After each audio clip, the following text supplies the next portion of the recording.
What is up, my friends, and welcome to the UFL Week in Review, one of the longest-running UFL podcasts in human history. I'm your host, Mark Perry. This is episode number 30, and we're diving into all the action leading to the final week 10 of the UFL season. In this episode, we'll discuss the latest TV ratings on ABC and Fox, as well as the attendance figures from this past weekend. We'll also hear from EVP of Football Operations for the UFL, Daryl Moose Johnston, on the UFL's role in attendance problems and the league's decision to maintain the current markets for 2025. Then later on in the show, we'll cover the Stallions coaching change, a name that you might remember is coming back, preview the Roughnecks Showboats matchup for the number 1 draft pick, and so much more. So without further ado, let's just get into it. USFL is in business. The XFL is underway. There's no doubt spring just got stronger. All right, we have our Week 9 UFL TV ratings from our main man, Mike Mitchell. Sue is writing it up for Saturday's game. St. Louis Battlehawks at the Arlington Renegades, 886,000 on ABC. Attendance was 8,545, so not bad for Arlington in that kind of range, even though they're even out of it. Not bad. San Antonio Brahmas at Stallions, 1,072,000 viewers. That attendance, 11,839. I mean, that was a key matchup. I think that also seemed to be a little bit better than I thought. I mean, this was a big game on ABC. They got 1 million viewers and also 11,000. Not bad. I mean, 12,000 for Birmingham Stallions is not bad at all. Michigan Panthers at Houston Roughnecks, they 800,000 viewers average between the regional with the DC Defenders game. They did peak at 5:30 at 5:45 to 1.122 million viewers. That's something to keep in mind. Attendance, not surprising, 6,527. Houston Roughnecks are a bad team. Michigan is not bad. I mean, they don't have any like name stars for people to come check it out. To me, that's not bad, 6,520. And then Memphis Showboats, DC Defenders, getting that 800,000 viewers. Attendance, 6,387. That to me is not that bad for Memphis Showboats, considering the team is not very good and, you know, it's not a marquee matchup where DC is playing for something. 6,000. So there's definitely hope. Even the attendance issue seems to be getting better as the season gets on, which is a lot harder to do. So we'll see. They have matchups this week. Birmingham Stallions host the Michigan Panthers. That game as a preview of Division Championship. You got the Battlehawks will host the San Antonio Brahmas. This is a huge game. Whoever wins gets the playoff game. That's on Fox at 4:00. DC Defenders, I'll be at the game. We will host the Arlington Renegades to play for nothing. That's at noon, but beer snake, and there's nothing wrong with that. And then the Memphis Showboats take on the Houston Roughnecks and Liberty Simmons Bank Stadium. That's at 7 p.m. The number 1 pick in the UFL Draft rides on the line to the winner of that team. So there you have it for this past week's ratings. We'll see what the final week entails for the leagues, especially when it comes to attendance. But we know that the league is going to be focused on attendance in 2025. Let us know what you think in the comments. The Houston Roughnecks versus Memphis Showboats was a game that no one cared about. I mean, I would still watch it. But that's until now. Winner gets the first pick in the UFL 2025 draft. So a surprising move, but not too surprising.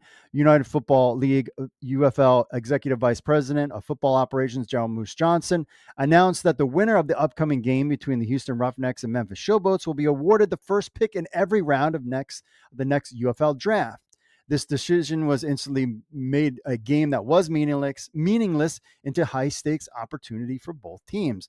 The concept of a tank game is not new to Johnson, who implemented the strategy in the first season, if you remember, of the United States Football League, USFL, when the Michigan Panthers and Pittsburgh Maulers found themselves in a similar situation at the end of the year.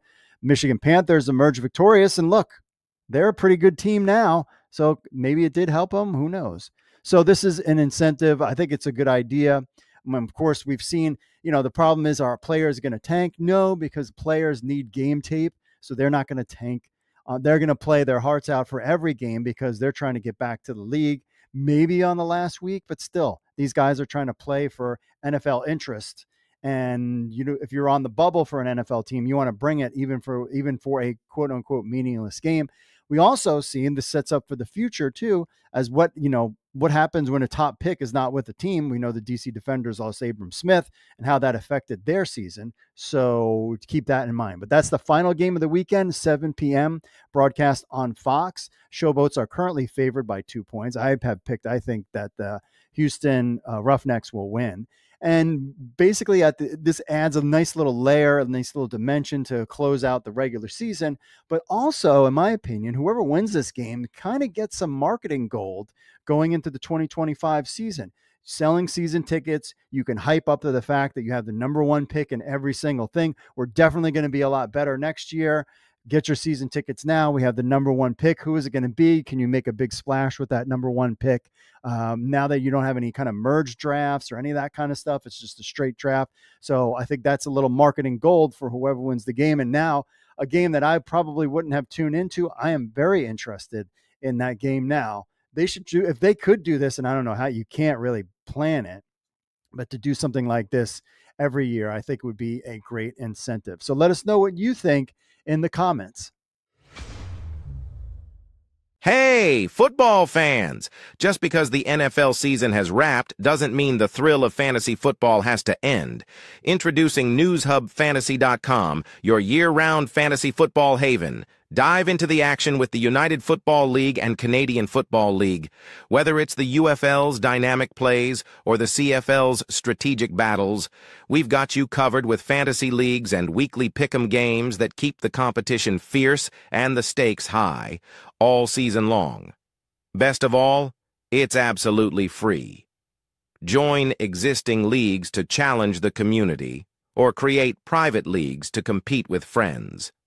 With NewsHubFantasy.com, the game never stops. Strategy, camaraderie, and the chase for fantasy football glory continues beyond the NFL, bringing you closer to the sport you love every day. Don't sit on the sidelines. Visit NewsHubFantasy.com today, sign up for free, and keep your fantasy football season going. Because here, the game never ends. NewsHubFantasy.com, where football fantasy lives all year round. So Moose Johnston blames the UFL for attendance woes and no market changes in 2025. And I appreciate Moose Johnston. I think he, he's definitely out in the forefront trying to make this thing work. Some people are better off behind the scenes. I mean, like we've talked about, we haven't seen Dwayne Johnson or Danny Garcia out there. And he's always talking about egos. And sometimes I'm like, is it Moose is the ego? Is it the Fox people? Is it Danny Garcia and The Rock? Who's the ego that kind of talks about? But I appreciate him just being honest about, the good things that the league's doing and the bad things, because I think people appreciate that kind of stuff, in my opinion. So what happened? So he was basically on local television, and we've got some quotes here for you. So basically, the St. Louis Battlehawks are the only UFL team constantly drawing large crowds, averaging 34,362. The other 7 teams combined average for 9,834 fans per game, with some drawing less than 7,000. Now, UFL executive Daryl Moose Johnston attributed the attendance issues to a delay in the USFL, XFL, USFL merger and limited time for market and ticketing sales. And I think that's why we're going into season. This has basically been a punt. We talked about it, and now you're hearing him actually reiterate what we've been telling you, what we told you a couple weeks ago. Battlehawks, 34,362 fans, crushing it. They're the top team. The other teams, even though that's kind of brings the average down, but that kind of tier 2 UFL team, kind of the next goal stander is 14,408 fans per game. The DC Defenders, your team, America's team, bringing to 14,000 fans.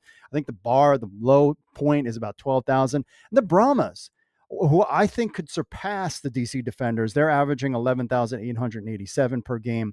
I think that they should be really the tier 2 team, and DC also the tier 2. But the Brahmas, I think they'll do well in the offseason. They've got a good team. Hopefully the coaching staff comes back. A lot of hype going into the next season. And again, being able to market these teams. So Moose was on with Action 5 News 5 in Memphis. Action News 5, Memphis.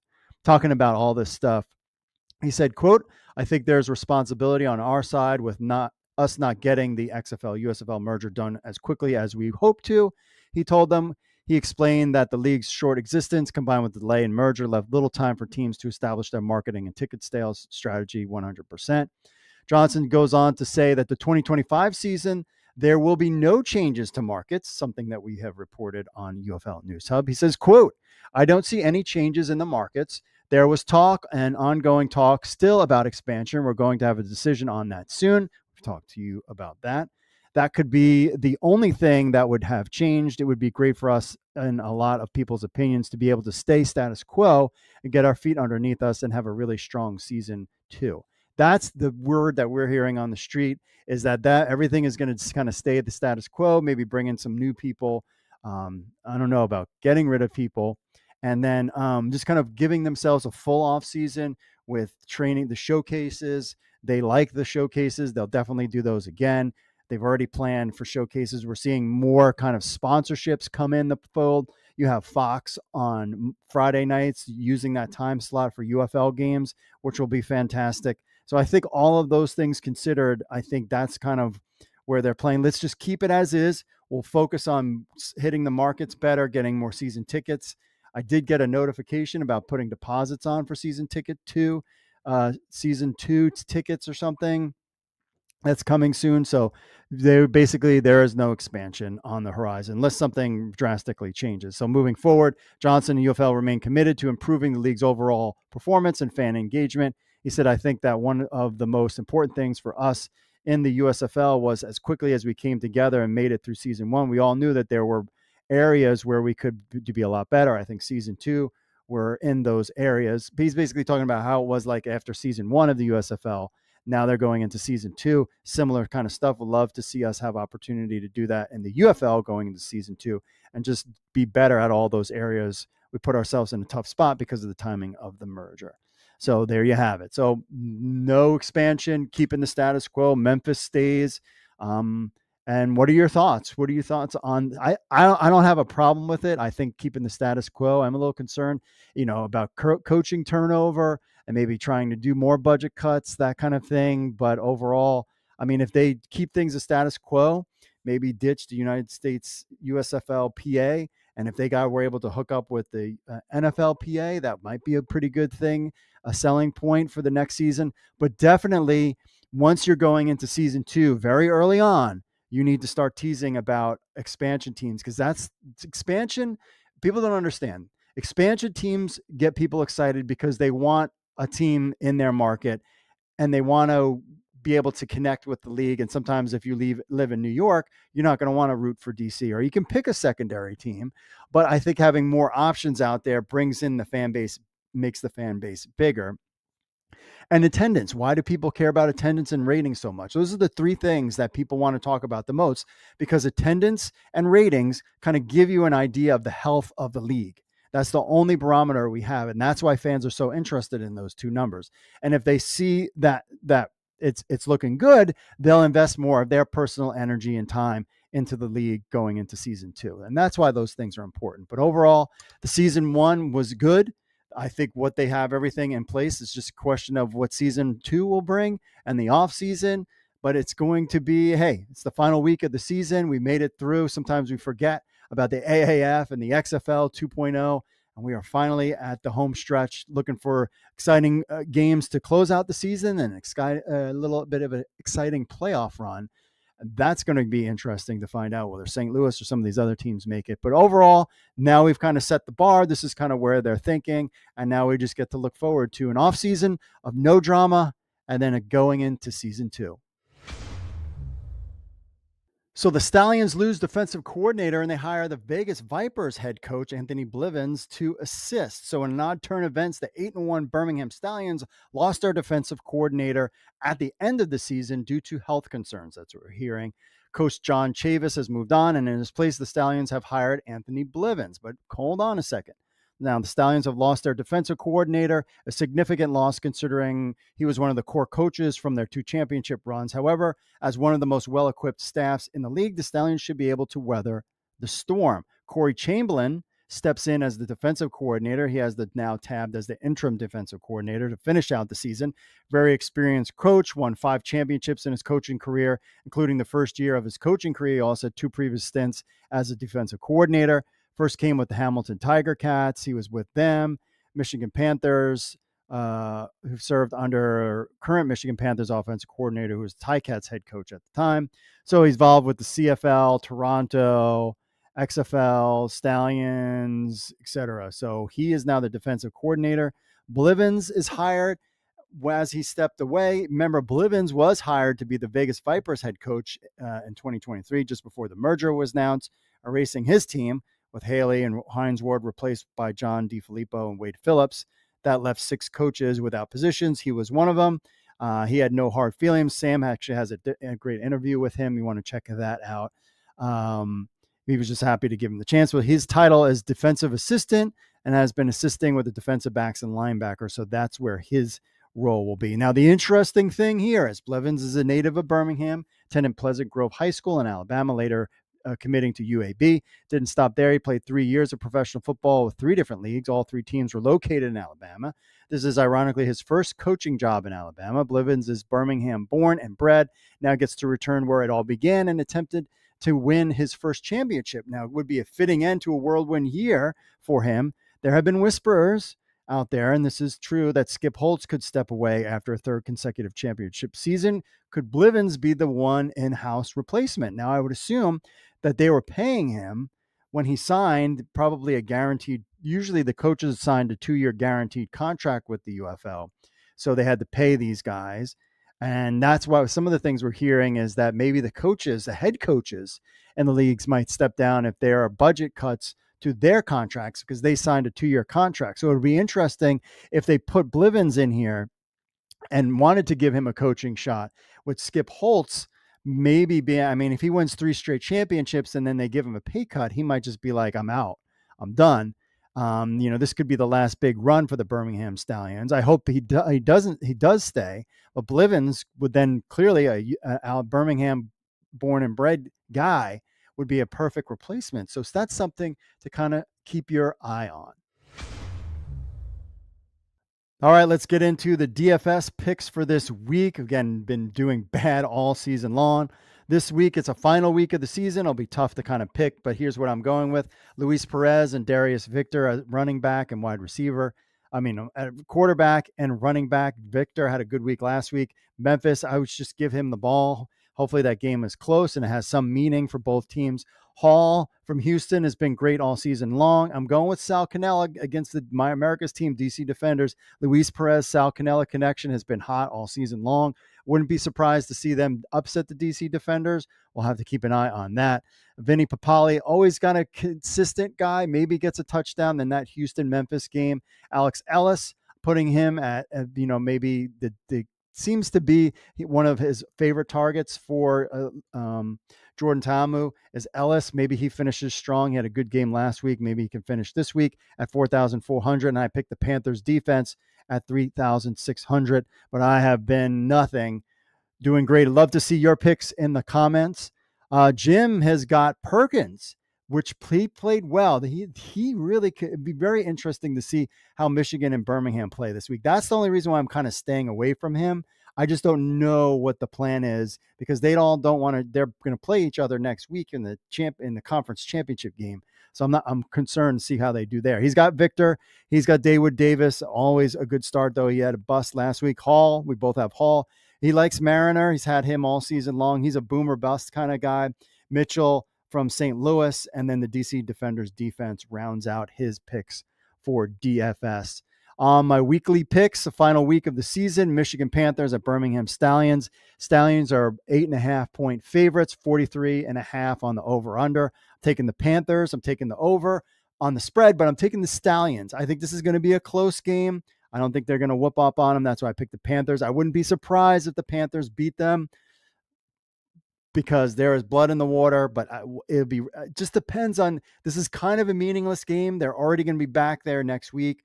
So that's the part where I'm just very I would stay away from this game if you kind of could, but I think the Panthers would keep it close, worst case scenario, or potentially win.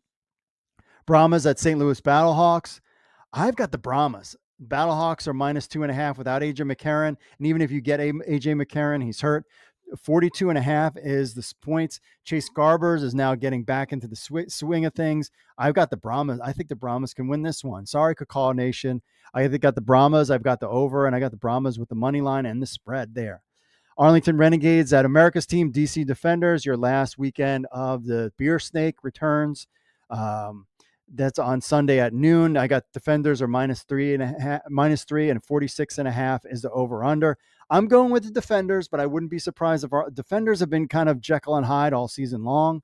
They looked great against the Showboats, but that's the Showboats. But I'm picking the DC Defenders. I'm picking the over. I really think they're going to get some points scored on here. You know, you can run on the DC Defenders, even though that's something that they really focused on in the offseason. But you can run on the DC Defenders and, of course, the money line Defenders as well. And then finally, the Tank Bowl, Houston Roughnecks, Showboats. Showboats are -2. I'm going the Roughnecks. I think the Roughnecks can win the over and under. Over/under is 44.5. I'm taking the over and the Roughnecks there. Finn's parlay, I've got the Panthers because the spread is -8. I've got the over on the Brahmas and Battlehawks game, and I've got the Roughnecks winning. A $5 bet pays you $40.09. My parlay on the over-unders, which is all overs, $1 pays $13.28. And then my money line, Stallions, Brahmas, Defenders, Roughnecks, $1 pays you $7.81. So there are my picks for Week 10, the final week of the UFL season. Welcome to the heart of the United Football League. Welcome to UFL News Hub phone app. Our phone app is designed for the true UFL enthusiast. UFL News Hub brings the game closer than ever before. With our phone app, dive into game previews, get expert analysis, and never miss a beat. Download it today on the Google Play Store. Anticipate every play with detailed game previews and analyses. Understand the strategies, the matchups, and the pivotal moments that define every clash. Relive the excitement with in-depth post-game reviews. Break down the key plays, the results, and all that shape the thrill of the game. Go behind the scenes with exclusive interviews and content. Meet the stars, the coaches, and the personalities that make the UFL shine. Stay ahead with comprehensive news coverage. From game schedules to injury reports and league announcements, we've got you covered. Navigate with ease through our intuitive app design. Enjoy regular updates, ensuring you have the latest features and UFL content at your fingertips. UFL News Hub is more than just an app. It's your gateway to the UFL universe. Designed for fans of all levels, from the casual follower to the avid statistician. Join our community. Live and breathe the United Football League with UFL News Hub. Download now on the Google Play Store and stay always in the game. Version coming soon for the iPhone. All right, we have the Arlington Renegades. Congratulations. They got their 2023 XFL Championship rings. They look pretty dang good. There's somebody out there floating with the different rings from the USFL and the XFL. With Danny Garcia, they're going to do it right, but there are the rings there. We have a video of it as well. Luis Perez showing it off. They did that last Friday, so congratulations. They got their rings. Pretty cool there. Speaking of Luis Perez, Pat Ruffino has got a huge article about Luis Perez with his 259 passing yards and 3 TDs against the Battlehawks. Became the first QB this season to reach 2,000 passing yards. So the king of spring continues to sling it around and has played well this season despite, keeping his team in games all season long. You want to check out that article.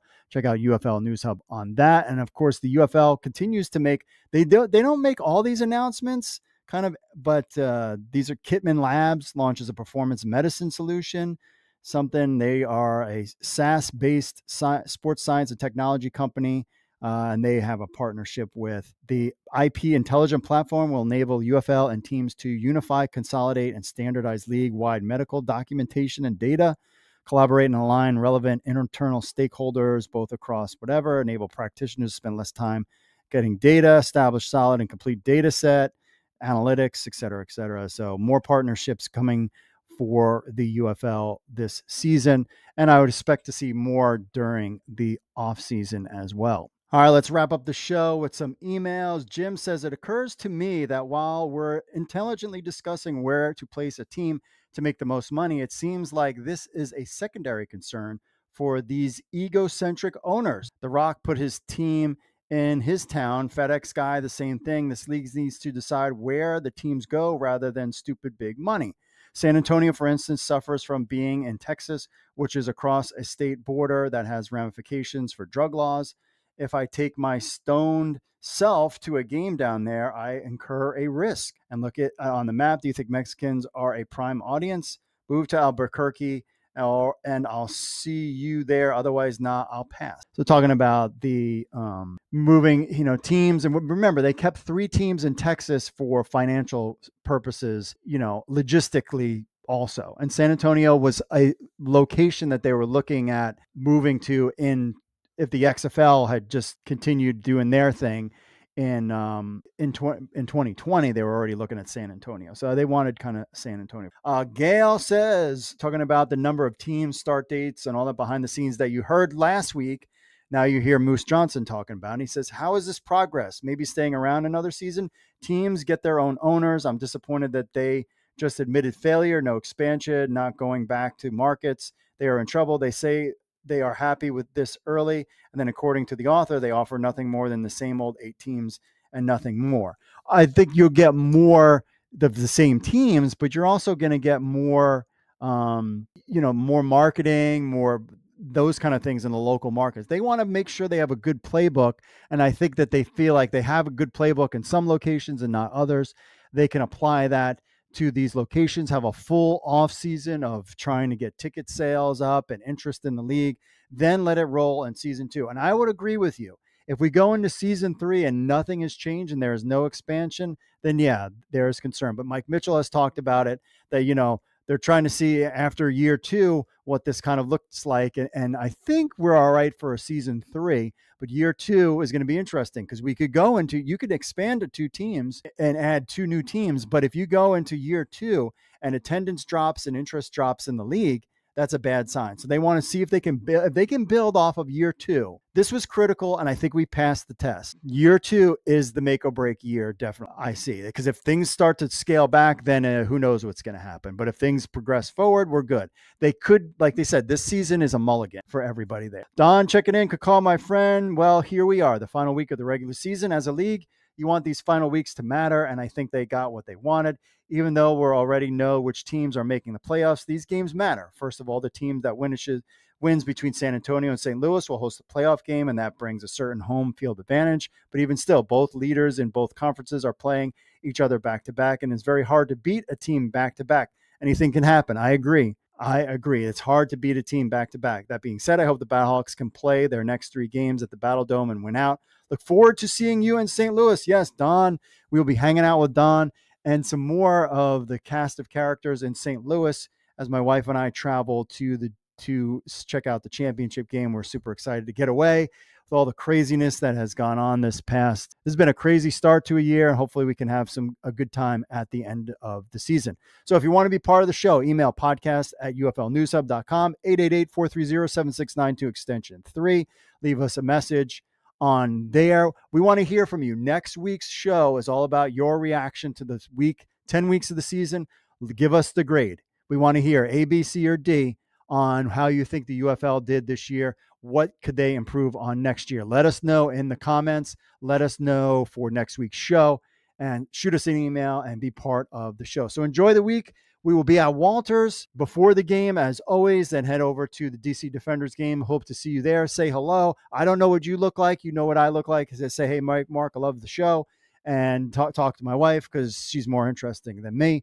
And then we'll have a good time. So we'll see you at the DC Defenders game, and we'll see you on Monday with a full recap. And then we're going to ditch our Monday shows and go straight into just the Thursday preview shows and maybe kind of wrap up the season at the end. And then we'll kind of talk about what the offseason entails. But also, we have CFL Fantasy Football on News Hub Fantasy has been set up as well. So if you want to keep things going and you're a CFL fan, check us out there as well. And you'll see new features coming throughout the offseason for the CFL side of things that will be coming to the UFL side of things in 2025. All right, that's it for me, folks. As always, God bless. Enjoy the games, the final week of the season. We made it, and I will see you all later.